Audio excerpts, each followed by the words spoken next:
Welcome to Ganga's kitchen. ఈరోజు మనం pineapple తోటి కేసరి ఎలా తయారు చేయాలో నేర్చుకుందాం. ముందుగా ఒక 2 టేబుల్ స్పూన్ నెయ్యి వేసుకొని అందులో ఒక హాఫ్ పైనాపిల్ పీస్ నేను మిక్సీకి వేసుకొని చిన్న చిన్న పీసెస్గా గ్రైండ్ చేసుకొని అది ఫ్రై చేసుకుంటున్నాము నేతిలో. చూసారు కదా, ఒక 5 మినిట్స్ మనం నేతిలో ఫ్రై చేసుకుంటే గోల్డెన్ బ్రౌన్ కలర్ వచ్చేసింది. ఇప్పుడు మనం అంతా కలుపుకున్నాం కదా, దాంట్లో ఒక బౌల్, ఎంత బౌల్ అయితే నేను పైనాపిల్ తీసుకున్నానో అంత బౌల్ నిండా, అదే సేమ్ బౌల్ నిండా సూజీ రవ్వ కూడా తీసుకున్నాను. దాంట్లో హాఫ్ పంచదార తీసుకున్నాను, ఆ బౌల్లో హాఫ్ పంచదార తీసుకున్నాను. ఎందుకు అంటే మనకి పైనాపిల్ కూడా స్వీట్నెస్ ఇస్తుంది, అందుకే.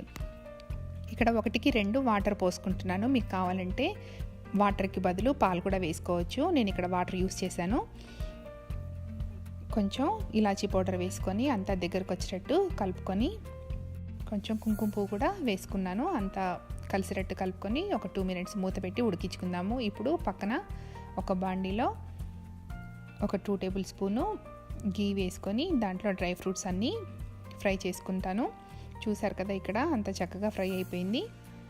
అది తీసుకొచ్చి ఇందులో కలిపేశాను చక్కగా. ఇప్పుడు పైనాపిల్ కేసరి రెడీ అయిపోయింది. చాలా ఈజీ అండ్ టేస్టీ. డెఫినెట్గా ట్రై చేయండి.